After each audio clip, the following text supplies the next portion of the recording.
There is a shadow fact buried deep within the heart of the Canadian economy, one that the polished press releases from Ottawa desperately try to obscure with talk of resilience and growth. While the headline GDP numbers might suggest a country that is expanding, the reality on the ground, the reality you feel every time you tap your card at a terminal, is a total contradiction. Here is the shadow fact. Canada's GDP per capita has been stagnating or shrinking for the better part of a decade. We are getting poorer on an individual basis, even as the country as a whole adds more people to the tally. This is why you feel that visceral, gnawing anxiety at the pit of your stomach. You are working 40, 50, even 60 hours a week, yet the distance between your lifestyle and the Canadian dream your parents enjoyed is widening into a canyon. It's not just your imagination, it's a structural decay of the very foundation of this nation. We've been told that if we study hard, get a good job, and contribute to our RRSPs, the path would be clear. But the rules changed while we were sleeping. Why does a six-figure salary now feel like the middle-class entry point of 1995? As we pull back the curtain on this economic instability, you have to ask yourself, if the foundation is cracking, how much longer can the house stand? The illusion of wealth in Canada has been tied to one thing for 20 years, the equity in our homes. For a long time, we felt rich because the bungalow bought for $200,000 in the early 2000s was suddenly worth $1 million. But this was a phantom wealth, a paper gain that only exists if you sell and have nowhere else to live. Now, as the Bank of Canada grapples with interest rates, that illusion is shattering. The visceral pain of the middle class isn't just about the high price of housing. It's the realization that our entire economy has become a one-trick pony. We stopped innovating, we stopped building factories, and we started trading houses back and forth like Pokemon cards. This obsession with real estate has sucked the oxygen out of every other sector. When your mortgage payment doubles because of a rate hike, that isn't just a line item on the budget. It's the cancellation of your child's hockey camp, the delay of a much-needed car repair, and the mounting stress that keeps you awake at 3 a.m. We are living in a country where a shelter, a basic human need, has become a speculative asset class that is priced out of reach for the very people who keep the city running. But there's a deeper secret about who actually benefits from this crisis. Walk into any Loblaws, Sobeys, or Metro today, and you'll see it, the sticker shock that has become a national trauma. It's not just inflation. It's the feeling of being squeezed by a corporate oligopoly that knows you have nowhere else to go. When a head of lettuce is $8 and a pack of chicken breasts hits $30, the math of daily life stops making sense. We see the record profits of grocery giants while we're standing at the self-checkout, wondering if we should put the blueberries back. This is where the relatable Canadian life becomes a struggle for survival. The emotional weight of not being able to provide the same quality of food for your family that you grew up with is a quiet, heavy burden. We make jokes about Galen Weston, but the underlying reality is a lack of competition that is uniquely Canadian. We pay some of the highest prices in the world for groceries, internet, and cell phone plans because our regulatory environment protects the giants instead of the citizens. Every time you tap your card, a little more of your future is siphoned away into a corporate dividend. But have you ever wondered why the CRA seems to take a bigger bite even as your purchasing power disappears? The answer lies in a phenomenon called bracket creep, and it's costing you thousands without you even realizing it. The Canadian tax system was designed for a different era, one where a single income could support a family and a house. Today, the CRA's tax bite feels less like a contribution to society and more like a penalty for trying to get ahead. As inflation pushes nominal wages up, Canadians find themselves pushed into higher tax brackets, even though their real purchasing power has stayed the same or decreased. This is the tax trap. You get a 3% raise to keep up with 5% inflation, but the CRA takes a larger percentage of that raise, leaving you even further behind. When you factor in the carbon tax, the liquor tax, the property tax, and the ubiquitous HST, it feels like the government is a silent partner in your bank account, one that only takes and never gives. We look at our crumbling infrastructure, the long wait times in ERs from Halifax to Vancouver, and we ask, where is the money going? The middle class is the only group that can't hide their income in offshore accounts or benefit from massive corporate subsidies. We are the backbone, yet we are being bent until we snap. The frustration isn't just about the money, it's about the broken social contract. We pay Nordic-level taxes, but receive third-world-level service in our healthcare system. This leads to a terrifying question. If your taxes can't buy you a doctor, what exactly are they buying? The GTA and GVA rental markets have descended into a level of absurdity that borders on the dystopian. We see listings for half a bed for $600 a month, or basement apartments with 10 international students crammed into a space meant for 2. This isn't just a housing crunch. It is a total collapse of the Canadian standard of living. For a young professional starting out in Toronto or Vancouver, the dream of ever owning a home isn't just delayed, it's dead. When 60% of your take-home pay goes to a landlord who is likely just using your rent to cover their own over-leveraged mortgage, there is no room left for the Canadian life. No room for savings, no room for travel, no room for starting a family. This creates a demographic time bomb. We are seeing a generation of Canadians who are choosing not to have children because they simply cannot afford the extra bedroom or the $2,000 a month daycare. This is how a civilization quietly ends, not with a bang, but with a monthly rent invoice. The stability we once took for granted is being traded for short-term real estate gains. And while the government points to immigration as the solution to our labor needs, they forget one crucial thing. Those new Canadians also need a place to live, and they are entering a market that is already on fire. The Bank of Canada is currently walking a tightrope over a volcano. For years, they kept interest rates at near zero, encouraging Canadians to take on record levels of debt. We were told rates will be low for a long time. We believed them. Now, as they hike rates to fight the inflation they helped create, the debt bomb is beginning to detonate. Every quarter-point increase is a direct hit to the disposable income of millions of households. We are the most indebted nation in the G7, and our economy is now hypersensitive to interest rate changes. This creates a catch-22 for our policymakers. If they lower rates, inflation returns, and the housing bubble expands. If they keep rates high, the economy grinds to a halt and people lose their homes. This feeling of instability comes from the realization that our leaders are no longer in control of the ship. They are just reacting to the waves. The middle class is caught in the middle, watching their variable rate mortgages balloon or their line of credit interest payments skyrocket. It's a feeling of being trapped in a room with the walls closing in. But there is another factor that nobody wants to discuss, one that explains why Canada is falling behind our neighbors to the south: the productivity gap. We are working harder, but we are producing less value. Why? There is a silent exodus happening in Canada, one that doesn't show up in the daily news cycle, but is felt in our hospitals, our tech hubs, and our engineering firms. It's the brain drain 2.0.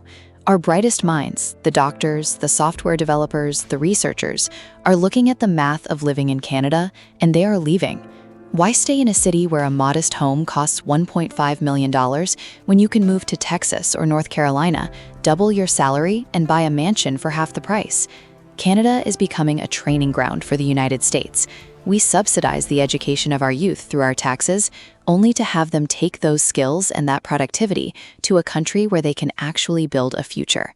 This leaves Canada with an aging population and a shrinking pool of high-income taxpayers to support them. The instability you feel is the hollowed-out core of our professional class. When you can't find a family doctor, it's not just a funding issue. It's the fact that the doctor moved to Florida because they couldn't afford a house in the city they served. We are losing the competition for talent, and without talent, an economy is just a collection of people selling each other expensive coffee. This brings us to a shocking realization about our TFSA and RRSP accounts. We've been sold the idea that the TFSA and RRSP are the ultimate tools for wealth creation, but for the modern Canadian, these are often just buckets with holes in the bottom. While they offer tax advantages, the underlying problem is what we are investing in. Most Canadian portfolios are heavily weighted toward domestic banks, telcos, and energy companies, the same oligopolies that are making our daily life expensive. We are essentially betting our retirement on the very companies that are squeezing us at the checkout counter. Furthermore, the contribution limits haven't kept pace with the reality of what it costs to actually retire in this country. $1 million in an RRSP used to mean you were set for life. Today, in a world of 5% inflation and $2,000 a month long-term care, it's a precarious safety net at best. The mistake many Canadians make is thinking that saving is enough. In an unstable economy, saving in a depreciating currency is a losing game. The emotional pain here is the realization that even if you do everything right, if you max out your accounts and live frugally, the goalposts are being moved by forces beyond your control. You are running a race where the finish line is being pulled away by a truck. This leads us to the productivity paradox. Why is Canada so bad at making money compared to the rest of the world? Canada's productivity is in a tailspin, and it's one of the most dangerous long-term threats to our stability. Productivity isn't about working more hours, it's about how much value we create for every hour worked. In Canada, our business investment is abysmal. Why would a Canadian entrepreneur start a manufacturing plant or a tech startup when they can just buy 3 condos in Brampton and watch the value go up without any effort? Our capital is dead. It's locked in the walls of our houses instead of being used to innovate, automate, and compete globally. This is why our wages have stagnated compared to the US. Since 2015, the gap between Canadian and American incomes has widened significantly. We are becoming a branch plant economy again, reliant on government spending and real estate to puff up our numbers. The visceral feeling of never getting ahead is the direct result of this. We aren't creating new wealth. We are just redistributing the existing wealth, mostly to the people who already own land. This creates a sense of hopelessness for anyone who didn't buy property 20 years ago. If you're a worker in Canada, you're essentially paying for the stagnation of the very companies you work for. And as the infrastructure around us begins to show its age, the cost of that stagnation becomes even more apparent. The Canadian social safety net, once our greatest source of pride, is fraying at the edges. Our healthcare system, which defines our national identity, is in a state of perpetual crisis. It's the feeling of waiting 14 hours in an ER with a sick child, or waiting 2 years for a hip replacement while living in constant pain. This is the emotional cost of an unstable economy. When the government spends more on servicing the interest on our national debt than it does on healthcare transfers, the system begins to buckle. We are told the system is free, but we pay for it with our time, our health, and our anxiety. The relatable Canadian experience is no longer about getting the care you need. It's about navigating a bureaucracy that seems designed to ration care through exhaustion. We see the same pattern in our transit systems, our schools, and our military. Everything feels stretched thin. The stability of a nation is measured by the reliability of its institutions, and right now, Canadians are losing faith. We are paying for a premium service, but receiving a basic one, and the open loop here is, what happens when the system finally breaks? What happens when the free healthcare system is no longer accessible to the middle class at all? The student loan debt trap is the first welcome to adulthood gift Canada gives its youth. We tell our high schoolers that a degree is the only path to stability, but we don't tell them that they'll be graduating into an economy that can't pay them enough to service the debt they took on to get the degree. The interest might be paused federally, but the principal remains a weight around their necks, preventing them from saving for a down payment or starting a business. This is the first step in the disappearing middle-class journey. We are saddling our most productive years with debt while the cost of everything else, rent, food, insurance, is at record highs. It's a mathematical impossibility for many. The emotional pain is the betrayal of the promise. You did what you were told. You got the degree, you got the good job, but you're still living with 3 roommates and eating ramen at age 28. This isn't just a young person problem, it's a societal problem. If our youth can't build equity, they can't participate in the economy, and the entire house of cards becomes even more unstable. The shadow fact here is that we are exporting our future to pay for our present. But even for those who manage to find success, there's a new hurdle: the corporate monopolies that control almost every aspect of Canadian life. Canada has always been a nation of immigrants, but the current scale and speed of our immigration policy is creating a visceral tension that no one wants to talk about. It's not about the people, it's about the math. When you bring in 1 million people a year, but only build 200,000 homes, the result is a catastrophic shortage that drives up rents and suppresses wages. The relatable life for many newcomers has become a nightmare of exploitation in low-wage jobs and substandard housing. For the existing middle class, it feels like the infrastructure they've paid into for decades, the roads, the schools, the clinics, is suddenly overwhelmed. This isn't a failure of the people, it's a failure of planning. The government uses immigration as a growth hack to keep the headline GDP from falling, but on a per-person basis, we are all getting squeezed. It's a strategy that prioritizes the total number over the quality of life. This creates a sense of instability because it feels like the country is being fundamentally reshaped without a clear plan for how to support that growth. The curiosity gap here is, who is this policy actually for? If it's not making life better for the people already here, and it's not making life better for the newcomers, then who is winning? In Canada, we don't have a free market. We have a series of protected fiefdoms. From the big three telecom companies that charge us the highest wireless rates in the developed world, to the big five banks that charge us for the privilege of holding our own money, the Canadian consumer is a captured audience. This lack of competition is a primary driver of our economic instability. When a few companies control an entire sector, they have no incentive to innovate or lower prices. They just raise rates in lockstep, knowing you have no alternative. This is the Canadian surcharge. It's the extra $100 on your phone bill, the extra $50 in bank fees, the extra 20% on your flight because of airport rents and airline monopolies. Over a lifetime, this siphons hundreds of thousands of dollars away from the middle class and into the hands of a few wealthy families and institutional shareholders. This is why Canada feels expensive in a way that other countries don't. It's a systemic draining of the average person's wealth. The emotional pain is the feeling of being powerless, the take-it-or-leave-it attitude of the companies that provide your essential services. But there is one sector where Canada should be a global leader, yet we've managed to turn it into a source of conflict and stagnation: our energy sector. Canada is an energy superpower, sitting on some of the largest reserves of oil, gas, and minerals on the planet. Yet we have managed to create an environment where we can't get our resources to market, and we pay some of the highest energy prices in North America. The paradox of the Canadian energy sector is a major source of our economic instability. Instead of using our natural wealth to fund our social programs and lower our taxes, like Norway did, we have become mired in regulatory gridlock and internal division. This isn't just about the environment versus the economy. It's about a lack of a coherent national strategy. When we have to import oil from overseas while we sit on a sea of it, the math of our economy starts to look broken. The visceral pain is felt at the gas pump and on the home heating bill.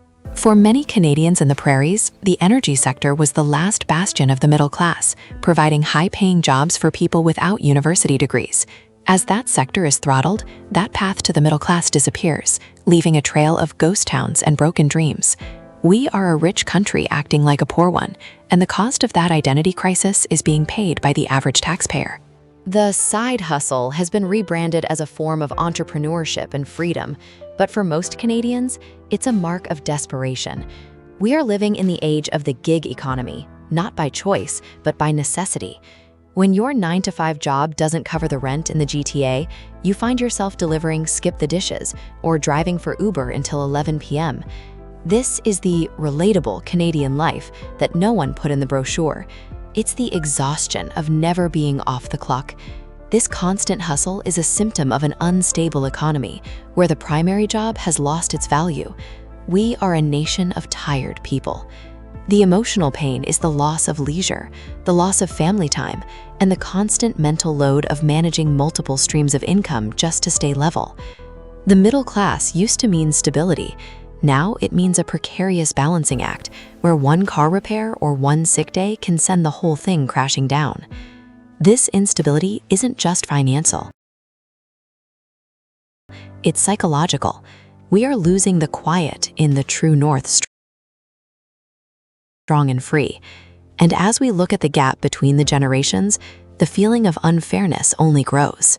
There is a massive, silent transfer of wealth happening in Canada, but it's only going in one direction, from the young to the old.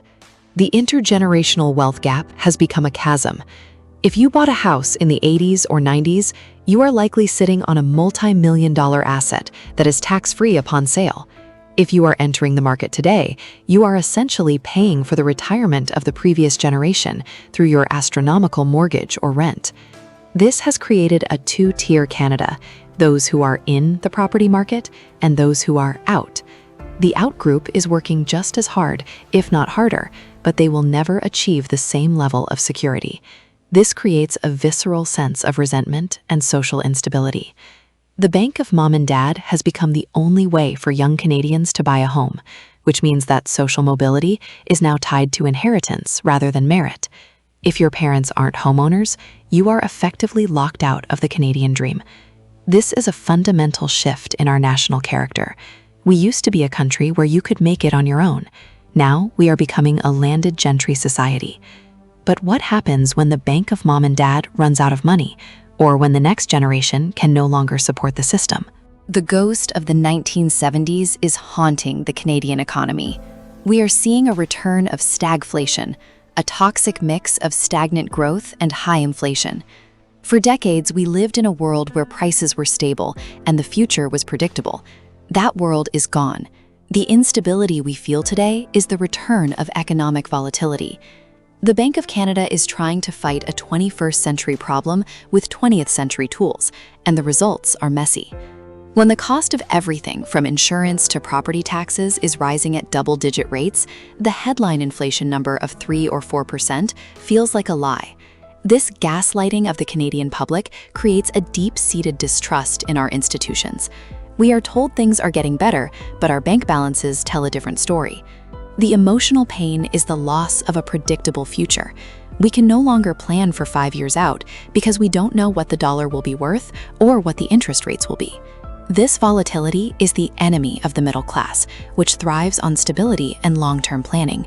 We are being forced to live day to day, a state of mind that was once reserved for the most marginalized, but is now becoming the new normal for the majority. Have you noticed that your favorite cereal box is thinner, your bag of chips has more air, and your dish soap is more watery? This is shrinkflation, the silent thief of the Canadian kitchen. Companies know that consumers are sensitive to price increases, so they keep the price the same but reduce the quantity. It's a deceptive practice that adds a layer of relatable frustration to every grocery trip. You're paying the same, but you're getting less. It's a metaphor for the entire Canadian experience right now, a shrinkflation of our quality of life.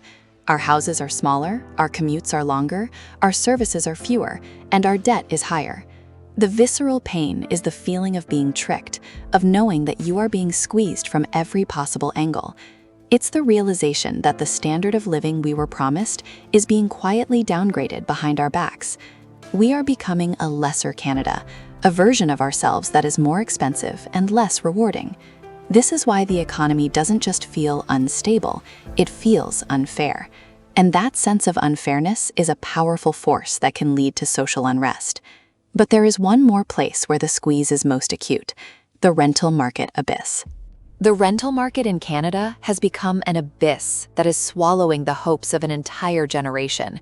In cities like Toronto, Vancouver, and even once affordable places like Halifax or London, Ontario, the rent for a one-bedroom apartment has surpassed the total income of a minimum wage worker.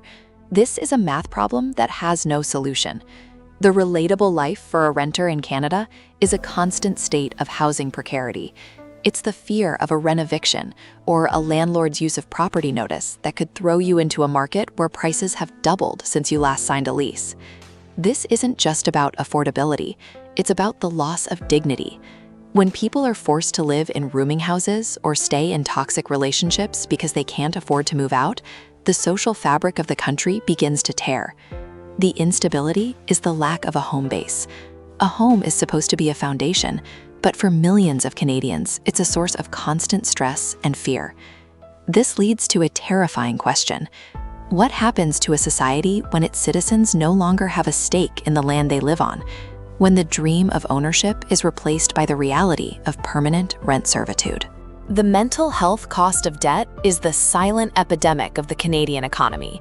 We talk about financial health in terms of spreadsheets and credit scores, but the visceral reality is much darker.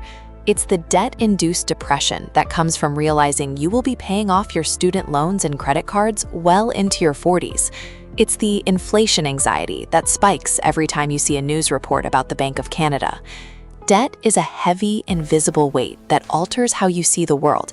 It makes you less likely to take risks, less likely to innovate, and more likely to stay in a job you hate.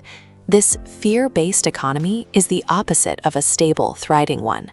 We are a nation of people who are one paycheck away from disaster, and that constant state of high cortisol stress is destroying our health and our relationships. The relatable Canadian life is now characterized by a quiet, desperate struggle to keep up appearances, while the internal reality is one of financial panic. We are a country of mask wearers, pretending everything is fine while the debt bomb ticks in our pockets. But what happens when the mask finally slips? The global perception of Canada is still one of peace, order, and good government. We are seen as the safe haven, the polite neighbor, the stable alternative to the chaos of the world.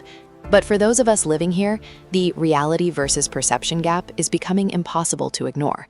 We see the instability in our streets, the rise in homelessness, the increase in food bank usage, the growing sense of frustration in our political discourse. We are a country that is losing its way. The shadow fact that no one wants to admit is that we have become complacent. We relied on our natural resources and our proximity to the US for too long, and we stopped doing the hard work of building a competitive, innovative economy. The visceral feeling of no longer being stable is the feeling of a country that is coasting on its past reputation while its future is being sold off. We are at a crossroads. We can continue down this path of high debt, high taxes, and low growth, or we can face the hard truths about our productivity, our housing market, and our monopolies. The curiosity gap is, do we have the political will to change, or are we destined to become a cautionary tale for the rest of the world? As we look toward the future, the question isn't just, why does Canada's economy no longer feel stable? It's, what are we going to do about it? The open loop for every Canadian watching this is your own financial survival. If the system is no longer designed to help the middle class, you have to become the architect of your own stability. You have to look past the TFSA myths, the housing hype, and the government's resilience talking points. The visceral pain of the last few years should be a wake-up call. We are in a new era of survival of the financially literate. The instability you feel is real, and it's not going away anytime soon.